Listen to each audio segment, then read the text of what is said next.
સંભાળ્યા છે, ધન્યવાદ આપીએ છીએ। આજે સવારે ફરી એકવાર પ્રભુના ચરણોમાં આપણે આવ્યા છે ત્યારે ગયા લેવલેથી આપણે વચન જોયા છે તેની આગળ આપણે વધીશું અને તે દ્વારા આપણી પોતાની જાતને પ્રભુના ચરણોમાં રજૂ કરીશું। પ્રભુનું વચન એ છે કે જે દિવસે પ્રભુએ એ માણસને કહ્યું કે તારું વિચાર ઉચકીને ચાલતો થા, તે દિવસ તે વિશ્રામ વારનો હતો। આવા પરમસ્તપના માવ્ય પ્રાર્થના જોડાય। જીવતા અને પવિત્ર પિતા, ફરી એકવાર અમે તમારા બાળકો તરીકે તમારું વચન મનન કરવા, તમારું વચન સાંભળવા તમારા ચરણોની આગળ આવ્યા છીએ। પવિત્ર આત્મા દેવ અમારી સાથે વાત કરો અને આજનો વચનનો આશીર્વાદ અમ પ્રત્યેકને આપો, જેથી તમારા સામર્થ્યમાં અમે જગતમાં જીવન જીવી શકીએ। અમે સર્વના તમારા હાથોમાં સોંપાતા અમારી પ્રાર્થના પ્રભુ ઈસુ ખ્રિસ્તના નામમાં માંગીએ છીએ, આમેન।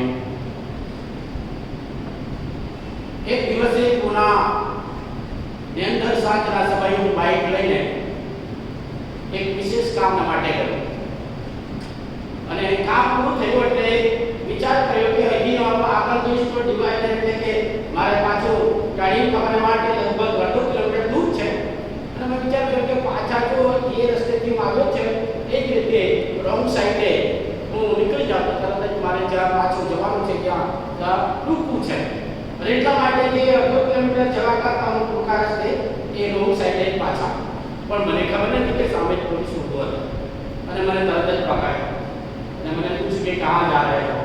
મેં કે મેરે ઘર पे जा रहा हूं અને પછી કે ફાઇન લાવો અને પછી હું પકડાઈ ગયો।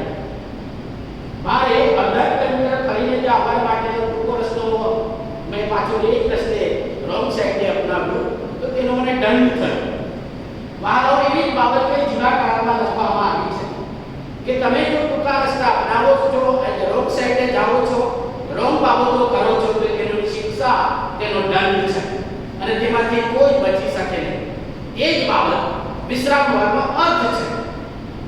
ગયા રવિવારે આપણે 38 વર્ષની માની વ્યક્તિને પ્રભુ ઈસુ ખ્રિસ્તે કહ્યું કે ઉઠ, તારું વિચાર ઉચકીને ચાલતો થા, અને આજે આપણને એ જ પ્રકાર પ્રભુ આપે છે કે તારું વિચાર ઉચકીને ચાલતો થા અને તેના આધારે આપણે આજે આગળ વધીએ ત્યારે ત્યાં લખવામાં આવ્યું છે 9મી કલમનો બીજો વિભાગ કે તે દિવસ તો વિશ્રામવાર હતો અને યહૂદીઓના માટે વિશ્રામવાર બહુ જ અગત્યનો હતો, કારણ કે પરમેશ્વરે આજ્ઞા આપી હતી, પરમેશ્વરના વચનમાં છે અને પરમેશ્વરે પોતે વિશ્રામ લીધો છે અને એટલા માટે તેનું અનુસરણ કરવું, તેનો ફોલો કરવો એ દરેક યહૂદીઓના માટે મેન્ડેટરી, ફરજિયાત હતું।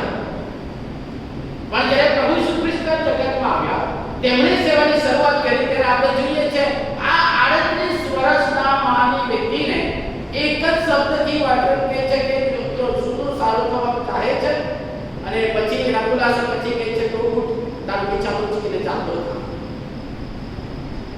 ઈવન આપણે સુવાર્તા વાંચે છે, માર્ક લખેલી સુવાર્તા 24મી કલમમાં કે શિષ્યો જ્યારે વિશ્રામવારે જતા હતા પ્રભુની સાથે અને લોકોનો ટોળો જતો તો શિષ્યોને ભૂખ લાગી અને ખેતરોમાં પાછા વળી ગયા અને ત્યાં કણસલા તોડીને તેઓ મછલીને ખાવા લાગ્યા। તે પણ વિશ્રામવારનો ભંગ હતો અને તેની સાથે લુકને લખેલી સુવાર્તા 13 અધ્યાય 14મી કલમમાં આપણે વાંચીએ છીએ 18 વર્ષથી જે માની વ્યક્તિ અશુદ્ધ આત્માથી પીડાતી જે સ્ત્રી છે તેને પ્રભુ ઈસુ ખ્રિસ્ત સાજી કરે છે। યોહાન લખેલી સુવાર્તાના તેના 9મા અધ્યાયમાં આપણે જોઈએ છે કે જન્મથી આપણા માણસને પ્રભુ ઈસુ ખ્રિસ્ત દેખતા કરે છે, એ પણ વિશ્રામવારે કરે છે અને એટલા માટે યહૂદીઓના માટે તે મોટો પડકાર બની ગયો કે આ વ્યક્તિ વિશ્રામવારનો ભંગ કરીને શા માટે લોકોને સાજુ કરે છે।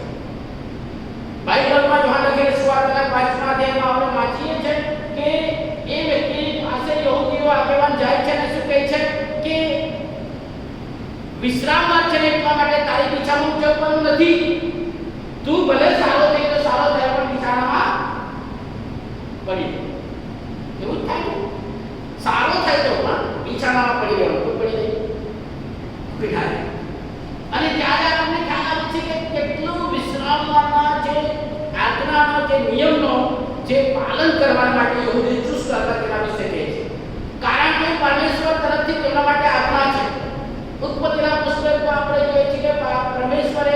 બધી જ બાબતોનો આકાશી સૈન્યની સાથે પૃથ્વીનું સર્જન કર્યા પછી એ સાતમે દિવસે સ્પષ્ટ રહ્યો એને સાતમા વિશ્રામ પાડ્યો. તેના આધારે યહૂદીઓ એ સાતમા દિવસને વિશ્રામ તરીકે પાળે છે અને એ પરમેશ્વરે મૂસાને આપેલી ચોથી આજ્ઞા છે.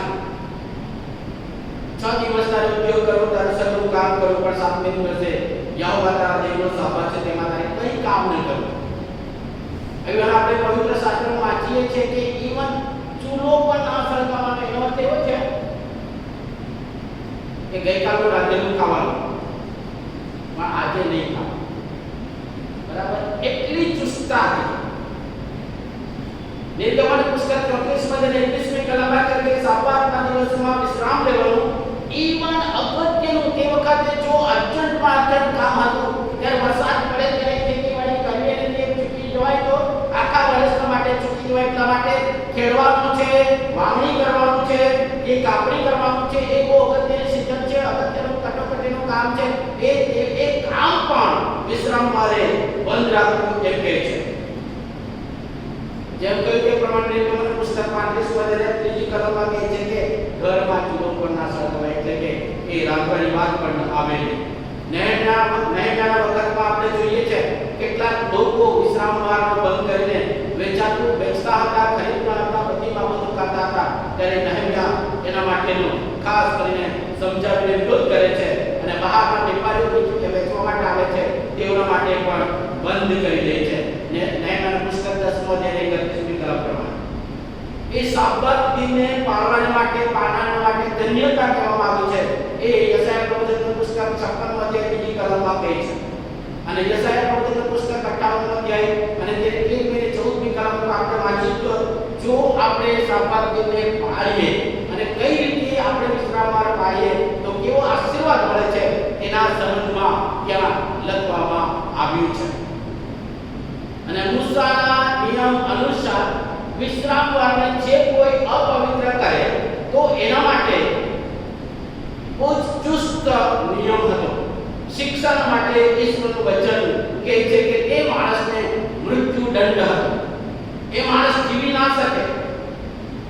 અને એટલા માટે અરણ્યમાં જ્યારે આકાશમાંથી દરરોજ સવારે માનના પડતો અને એકઠ કરવાનો હતો ત્યારે બાઇબલમાં લખવામાં આવ્યું છે કે વિશ્રામવારે પડતું ન હતું. કેટલાક લોકો વિશ્રામવારે શોધવા ગયા અને તેમને તે ના મળ્યું. એ બાબત પણ આપણે વાંચીએ છીએ.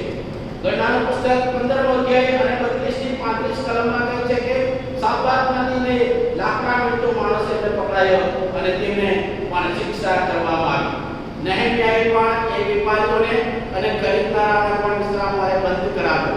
એટલે કે સાબત દિવસ પાળવા સંબંધી યહૂદીઓ ચુસ્તપણે પાલન કરતા હતા. તેમાં ખાસ કરી ફરસી પંથના યર્મિયા પ્રવચન 27:27મી કલમમાં એટલા માટે એ ચેતવણી આપે છે સાબત દિન તમારે ગંભીરતાથી પાળવું જોઈએ અને જો સાબત દિન ના પાળો તો તમારો નાશ થશે.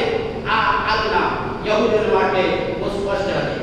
અને એટલા માટે સાબત દિને અમુક અંતર જ કાપવાનું બાઇબલમાં લખવામાં આવ્યું છે. તે પ્રમાણે 3000 ફૂટ ચાલવાનું સાબત દિવસ, એથી વધારે કામ ના કરવા કે વધારે આગળ ના જવા એ બાબતના વિશે લખવામાં આવ્યું છે. એ બધા નિયમોને ધ્યાનમાં કરીએ ત્યારે પવિત્ર શાસ્ત્રમાં પ્રભુ ઈસુ ખ્રિસ્ત એ સાબત દિનને કઈ રીતે પાળવાની વાત કરે છે. શા માટે પ્રભુ ઈસુ ખ્રિસ્તે 38 વર્ષના માનવી વ્યક્તિને બિછાનું ઉચકીને ચાલવા કહે છે? પ્રભુ ઈસુ ખ્રિસ્ત પોતે કહે છે કે હું નિયમની પરિપૂર્ણતા કરવાને આવ્યો છું. હું નિયમને નાબૂદ કરવા માટે નહીં પણ નિયમને પૂરેપૂરી રીતે પાળવા માટે આવ્યો છું. તો પછી શા માટે સાબત દિવસનો બંધ કરે છે? પ્રભુ ઈસુ ખ્રિસ્ત એના વચનમાં શું કહે છે? પ્રભુ પોતે સાબત દિનનો પ્રભુ છે. સાબત દિન એ માણસના માટે જે માણસ સાબત દિનના માટે નથી. માણસ સાબત દિન કરતા મોટી વ્યક્તિ છે ને એટલે કે મહાન છે અને એટલા માટે માણસના સારા માટે છે અને એટલા માટે તે બાબત પ્રભુ ઈસુ ખ્રિસ્ત પોતે કહે છે. હવે આ સાબતની વાત કરીએ એટલે નિયમ આવી, આજ્ઞા આવી અને નીતિ નિયમો પ્રમાણે ચાલવાની વાત આવી. અને યહૂદીઓને ખાસ કરીને ફરોશીઓ એ નીતિ નિયમોને ચુસ્તપણે પાલન કરવાની અપેક્ષા રાખતા હતા. અને એટલા માટે પ્રભુ ઈસુ ખ્રિસ્તે જ્યારે સબ્બત દિન કે કોઈ આજ્ઞા વિશેની વાત આવી ત્યારે તે પ્રમાણે શિક્ષણ આપ્યું. હવે નિયમ આજના સમય સુધીમાં પણ કોઈ પણ વ્યક્તિ પૂરેપૂરી પાળી ના શકે. શરૂઆતમાં જે ઉદાહરણ આપ્યું તે પ્રમાણે આપણા ટૂંકા રસ્તા માટે આપણું કોઈ કામ થઈ જાય એટલા માટે આપણા દેશના કાયદાઓમાં આપણે ભંગ કરીને કામ ટૂંકો રસ્તો અપનાવી શકાય. આમ દુનિયાની રીતે આપણે કરી શકીએ અને કેટલીક વખત મારા જેવું પકડાઈ જાય. બરાબર, મારે ઉદાહરણ આપવાનો હેતુ એ છે કે એવી રીતે નિયમ છે એ પરમેશ્વર તરફથી આપવામાં આવે મૂસા મારફતે, પરંતુ એ નિયમ પાળીને કોઈ પણ પરમેશ્વરના સ્ટાન્ડર્ડમાં, પરમેશ્વરના ધારાધોરણમાં પરમેશ્વરને પહોંચી ના શકે. દુનિયાના ઘણા બધા ધર્મશાસ્ત્રમાં એ ચુસ્તપણે નિયમ પાળવાની વાત કરે છે કે નિયમ થકી તમે ઈશ્વરની પાસે પહોંચી શકો, કે ઈશ્વરની ઈચ્છા પાસે તમે જઈ શકો.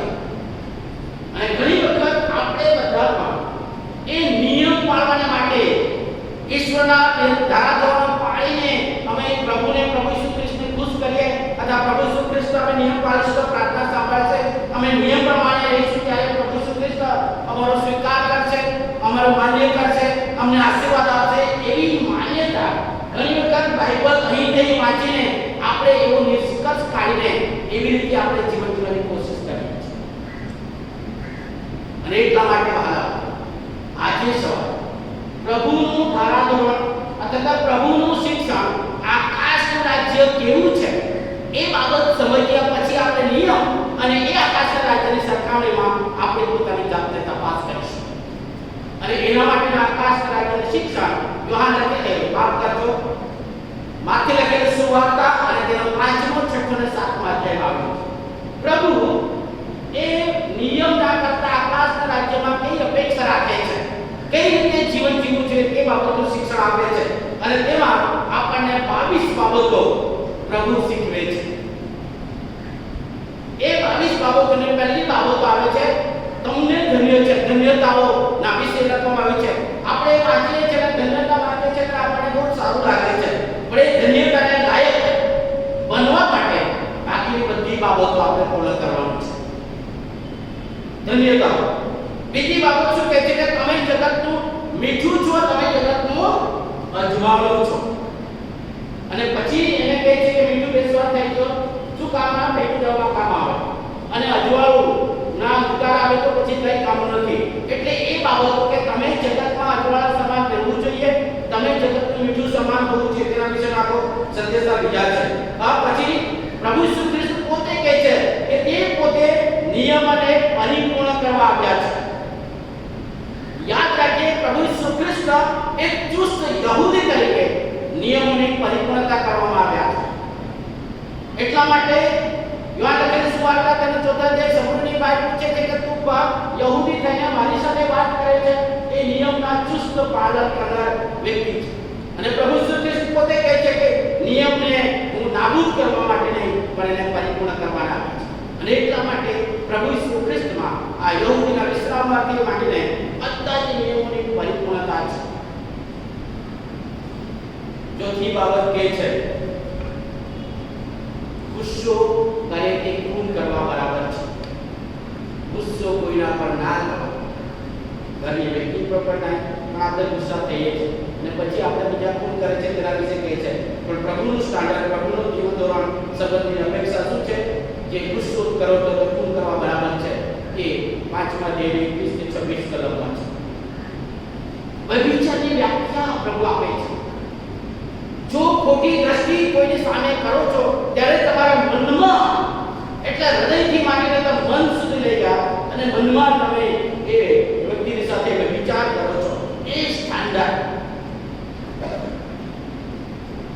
પછી જે યહૂદીઓમાં છૂટાછેડાના પ્રશ્નો હતા, આપણા ભારત દેશમાં તલાકના વિશેનો કાયદો બનાવવામાં આવ્યો.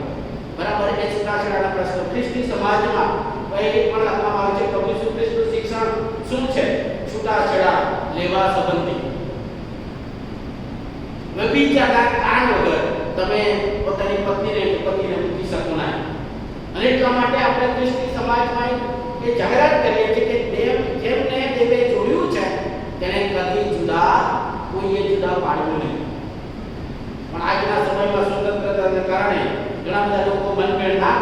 સાથે ના રહી શકે અને પછી છૂટાછેડા લેવા સુધી પહોંચી જાય. ઈશ્વરનું વચન કહે છે કે તમે જે કંઈ બોલો છો તે હાનું હા અને નાનું ના હોવું જોઈએ. એટલે તમે સોગંદ નહીં ખાઓ. સોગંદ ખાવ એટલે સર જૂઠું બોલે છે. આજે કોર્ટના ધારાધોરણમાં પણ આ ધર્મ પુસ્તકમાં અમારા ધર્મના સોગંદ લઉં છું કે હું જે કંઈ બોલીશ તે સાચું જ બોલીશ, સાચું સિવાય બીજું કંઈ ખોટું. પોલીસને એ જ બતાવે છે કે ખોટું થવાનું જ છે. પ્રભુનું ધારાધોરણ શિક્ષણ શું છે? યુ સે યસ તો યસ, નો ટુ નો. આ ધારાધોરણમાં પ્રભુ આપણને જીવન જીવવાની અપેક્ષા રાખે છે અને તેના માટે પ્રભુનું વચન શું કહે છે કે બદલો ના, કોઈનો સામે બદલો ના, પણ દુશ્મનો પર પ્રેમ કરો. એ 5મા અધ્યાય અને 38 થી 48ની કલમમાં કહે છે. અને ત્યાર પછી 6ઠા અધ્યાયમાં કહે છે જરૂરિયાતમંદોને તમે કઈ રીતે મદદ કરી શકો, કઈ રીતે તમારી મદદ, તમારું દાન ત્યાં સુધી પહોંચી શકે.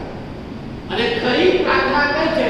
6ઠા અધ્યાયના 5મી કલમથી 15મી કલમ સુધી છે કે પ્રાર્થના કઈ રીતે કરવી, શું પ્રાર્થના કરશો, શેના માટે, કેવી રીતે પ્રાર્થના કરશો. ત્યાર પછી તમારી ધાર્મિકતા છે, નિયમ છે ઉપવાસના વિશે, તે ઉપવાસ સંબંધી પણ કહે છે કઈ રીતે ઉપવાસ કરવો એ સંબંધમાં વાત કરે છે. એટલે નિયમ અને ઈશ્વરના રાજ્યની સરખામણી જ્યારે કરીએ ત્યારે ખૂન કરવું નહીં એ આજ્ઞા છે, એ નિયમ છે. પણ ખૂન કરવાના વિશે શું વાત કરે છે? આકાશના રાજ્યમાં પ્રભુનું શિક્ષણ, ગુસ્સે કોઈના પર ન થાવ. એટલા માટે પાઉલ પ્રેરિત શું કહે છે કે તમારો ગુસ્સાને સૂરજને આથમવા ના દો. You must reconcile. તમે સમાધાન કરો અને તમે પ્રભુમાં એકતા સ્વીકારો. અને એટલા માટે આપણે બીજાના દોષ કરવા કરતા પોતાની જાતને આકાશના રાજ્યની અંદર જ્યારે સરખામણી કરીને ત્યારે તપાસ કરવા દઈશું. વ્યભિચાર ન કરવાનો એ આજ્ઞા છે, નિયમ છે. ઈશ્વરનું રાજ્યમાં શું કહે છે કે ખોટી નજર ના કરવી, છૂટાછેડા ન લેવા જોઈએ, એ વાત કરે છે. ત્યારે પ્રભુનું વચન કહે છે કે તમે એકબીજા પ્રત્યે વચનના પ્રતિબદ્ધ બનો, વચન પાળનારા થાઓ. જે વચન તમે પ્રભુની આગળ જે વખતે જોડવાના માટે રત્ન વખત લીધા છે તે પાળનારા બનો, તે વચનનો ભંગ કરનારા ના બનો. એ આકાશના રાજ્યની અપેક્ષા છે. જેમ કે તે પ્રમાણે આજ્ઞા છે સોગંદ નહીં ખાવાનું, પણ આકાશના રાજ્યનો ધારાધોરણ છે કે સાચું જૂઠું ના બોલો. નિયમ છે તમે બદલો ના લો.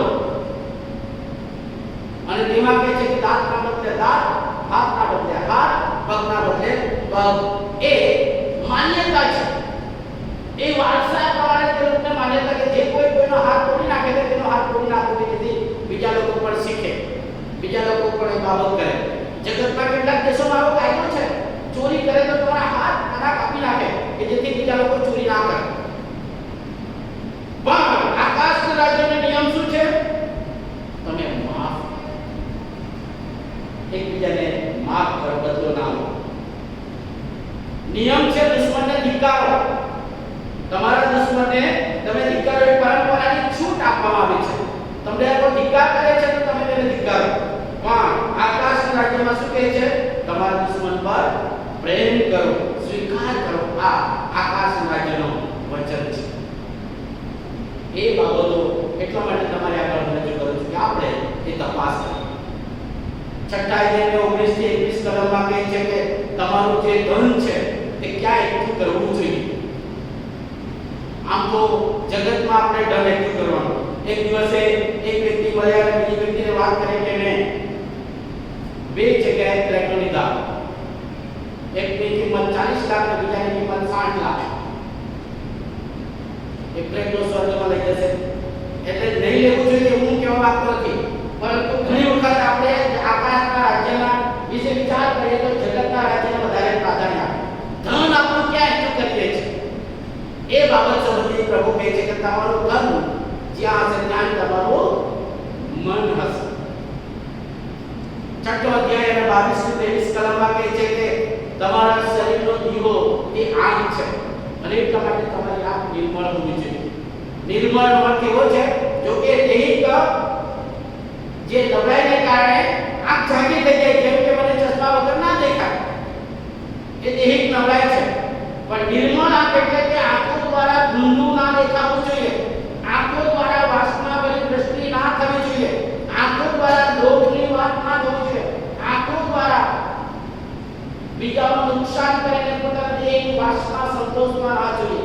એ વાત ખોટી દ્રષ્ટિ એટલે કે આંખ એ શરીરનો દીવો છે, પણ એ જો ખોટી દ્રષ્ટિમાં થાય તો આખું શરીર અંધારે ભરેલું છે. આમ આકાશના રાજ્યનું શિક્ષણ પ્રભુ આપે છે. અને એટલા માટે તમે એક જ ઘડીની સેવા કરો. એક ચાકર બે ઘડીની સેવા ના કરી શકે, કાં તો તે એકને ખુશ કરે, બીજા નાખુશ કરે. અને એટલા માટે તમે આકાશના બાપની જ્યારે સેવા કરો છો ત્યારે ધન અને દેવને બંને જગ્યાએ માન ના આપી શકો. જગતને અને દેવને તમે બંને જગ્યાએ એક સરખું ન્યાય ના કરી શકો. એ બાબત છે. અને એટલા માટે ઈશ્વરનું વચન 6 અધ્યાય અને 25 થી 34 માં કહેવાનું કહે છે, એટલા માટે તમે જગતની અંદર કશાની ચિંતા ના કરો. હું તમને આ સંદેશ આપું છું, ઘણી વખત ચિંતાઓ મને પણ દાબી નાખી, બરાબર, અને પછી કાકડા ઝાકડા દાબી નાખી. પણ પ્રભુનું વચન કહે કે તમારા ખાવા વિશે, તમારા પહેરવા વિશે, તમારા જીવનની જરૂરત વિશે, બધા વિશે ચિંતા ના કરો. તમને આકાશવાસી પિતા બધી બાબતો પૂરી પાડશે. તેના માટે આપણને બુદ્ધિ આપે છે, આવડત આપે છે, હોશિયાર આપે છે, કમાઈ કરવા માટે વ્યવસ્થા આપે છે, નાની મોટી નોકરી આપે છે. બધી બાબતો ઈશ્વર પૂરી પાડે છે. એ બધી ચિંતાઓ પ્રભુની આગળ સોંપવાની. આ દિવસોમાં બહાલાઓ એટલા માટે આ કોવિડ-19ની જે પરિસ્થિતિ છે, ઘણી વખત આપણને ઘણી બધી ચિંતાઓ દાબી નાખે છે. આપણા બાળકો અને જુવાન દીકરા દીકરીઓ મોબાઈલમાં જોઈને થાકી ગઈને બીજી બાબતો જોવા લાગ્યા છે. આપણે પણ સમાચાર સાંભળીને ઘણા બધા લોકો એમ કે સમાચાર સાંભળવાનું બંધ કરી દીધું, પણ આપણું મન એ બાબતો તરફ લઈ જાય છે. અને એટલા માટે ઈશ્વરનું વચન કહે છે કે તમે એ જગતની ચિંતા ના કરો. એ ચિંતા કરવા કરતા પ્રભુને આગળ તમે સોંપો. 7મા અધ્યાયના 1 થી 6 કલમની અંદર કહે છે, બીજાઓને દોષિત ના ઠરાવો, બીજાઓને ન્યાય ના કરો, બીજાઓની ખામી તમે ના જુઓ, પણ તમે તમારા પોતાની ખામી તરફ ધ્યાન આપો. એ આકાશના રાજ્યનું શિક્ષણ છે. બીજાઓને ન્યાય ન કરો, દોષિત ન ઠરાવો. પણ જો તમે વિશ્વાસ રાખો છો, માગો તો તમને મળશે, શોધો તો તમને જળશે, ને તો તમારે સારું ખોલવામાં આવશે. આ આકાશના રાજ્યનું ભાગ શોધો અને પ્રભુની પાસે તો એ આવશે. અને એટલા માટે સોનેરી નિયમ આપવામાં આવે છે. કયો સોનેરી નિયમ? હું એવી અપેક્ષા રાખું કે બધા મને માન આપે, બધા મારું સન્માન કરે, બધા મને સારો કરે, તો મારે પણ તમને માન આપવાનું, મારે પણ તમને સારા ગણવાનું, મારે પણ તમારી સાથે સાથે રહેવાનું. જો મારી અપેક્ષા બીજા લોકો, બધા લોકો મારી સાથે સાથે રહે એવી અપેક્ષા રાખે, તો મારે પણ બધા લોકોની સાથે સારી રીતે રહેવાનું છે. ત્યારે જ આપણે આકાશના રાજ્યના વારસદાર બની શકીએ છીએ. એટલા માટે સોનેરી નિયમ પાળવાનો છે. જેવા આપણે છીએ તેવા બીજાઓનો સ્વીકાર કરવાનો છે. અને એટલા માટે કહે છે કે જગતનો પહોળો રસ્તો નહીં, પણ આકાશના સાંકડો રસ્તો માર્ગ પસંદ કરો. ત્યાં દુઃખ છે, સંકટ છે, મુશ્કેલી છે, સંઘર્ષ છે, પણ વિજય નિશ્ચિત છે. અને એટલા માટે પછી કહે છે કે કારણ છે કે સારું ઝાડ સારા ફળ આપે છે અને ખરાબ ઝાડ ખરાબ ફળ ને ખરાબ ફળ આપે છે. તે પ્રમાણે તમારું જીવન જો સારું હશે તો તમારું ફળ સારું રહેશે, પણ તમારું જીવન ખરાબ હશે તો તમારું ફળ પણ ખરાબ રહેશે. એ બાબત કહે છે. અને એ બાબત કહીને પછી પ્રભુ ઈસુ ખ્રિસ્ત આકાશના રાજ્યનો એ બધી બાબત સાંભળે છે અને પાળે છે. તેને ડાહ્યા માણસની ઉપમા આપે છે. પણ સાંભળ્યા છતાંય પાળતા નથી, તેને શું કહે છે? મૂર્ખ માણસની જેમ છે. હવે વિચાર કરો કે આપણે જે નિયમ છે, સાબાત પાળવાનું, 10 આજ્ઞા પાળવાની, બધી બાબતો નિયમ પાળવાનો, તે શૈલી છે કે આ શૈલી છે? આપણને તો બહુ ભારે લાગે, કારણ કે મનમાં ક્યારેક એવા વિચાર આવે કે ગેરંટી અપાય, આપણી દ્રષ્ટિ ક્યારેક કોઈ બાબતોને લોભની દ્રષ્ટિ થઈ જાય કે કઈ બાબતો થઈ જાય કે ગેરંટી અપાય? પ્રભુ હૃદયથી મન સુધી લઈ જાય છે. પણ વહાલાઓ, જો પ્રભુ ઈસુ ખ્રિસ્ત કહે છે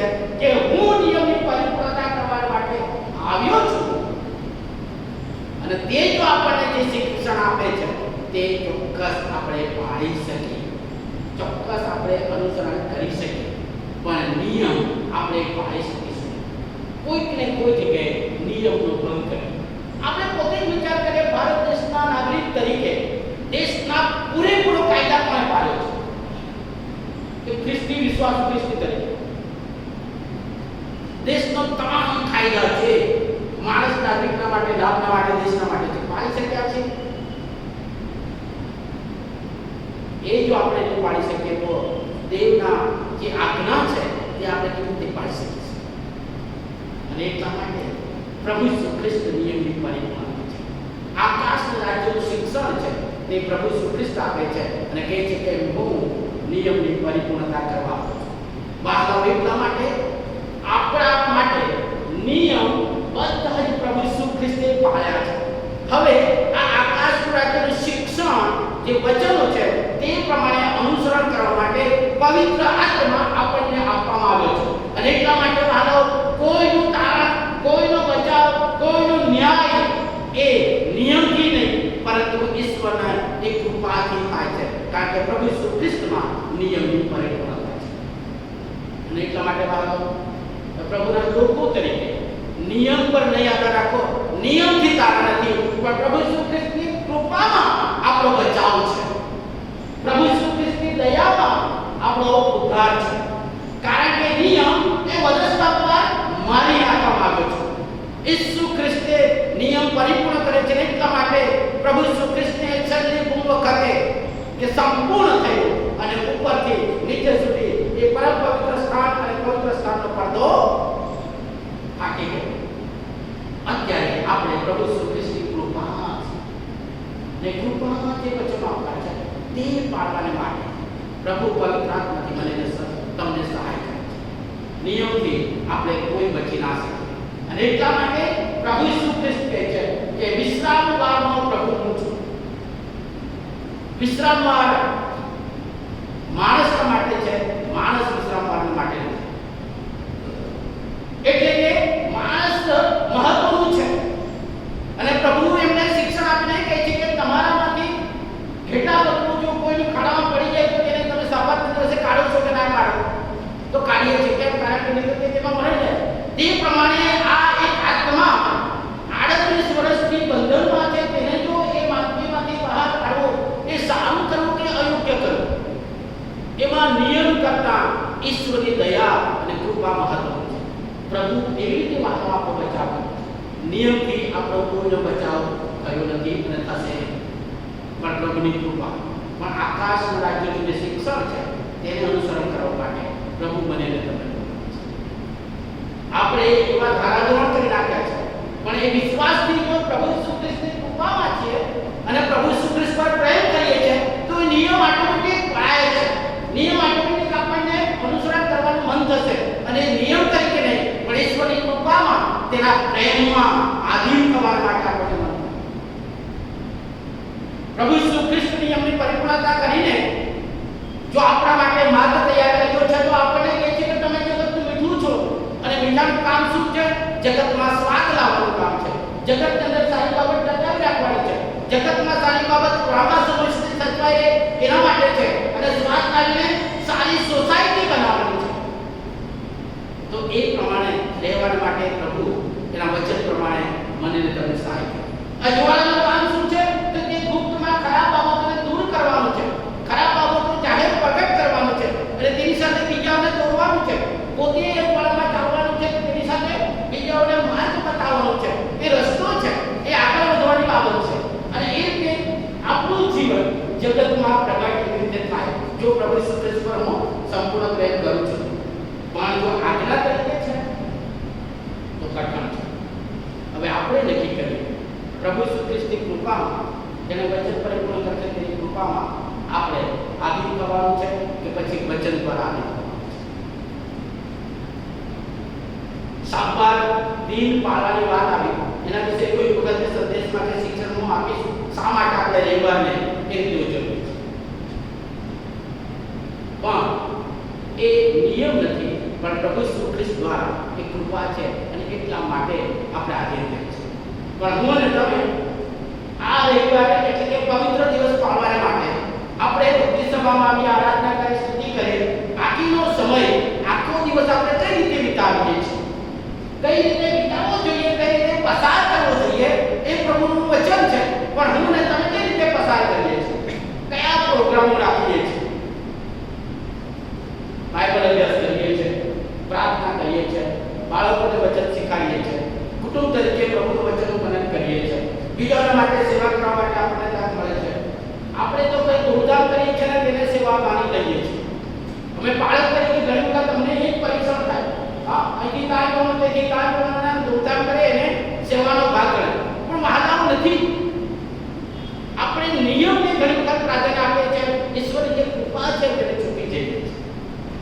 આજે સવાલ વિશ્રામ અને પાળવા સંબંધ એ નિયમ છે કે એને આધીન થઈને પ્રભુના રાજ્યની જે શિક્ષણ છે, તે ધારાધોરણ છે, તેને આધીન થઈને એની કૃપામાં આગળ વધવા માટે પ્રભુ બોલાવે છે. તેને આધીન વહાલા એટલા માટે નિયમથી કોઈનું તારણ નથી, પણ પ્રભુ ઈસુ ખ્રિસ્તમાં તેની કૃપામાં આપણે બધાનું તારણ છે. અને એટલા માટે આકાશનું રાજ્ય એ કેવું છે અને એ રાજ્યના ધારાધોરણ શું છે તે માટે લખેલી સુવાર્તા 5મા અધ્યાયથી 7મા અધ્યાય સુધી આપણને આપે છે.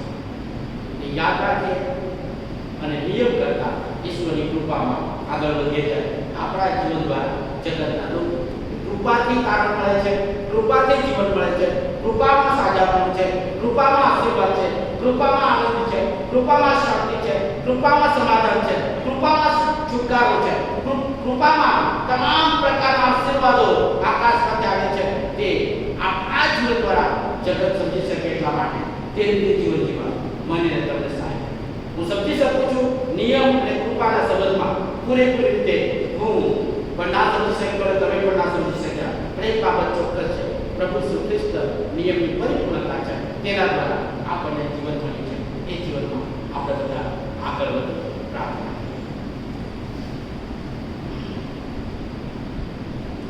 જીવતા અને પવિત્ર પિતા,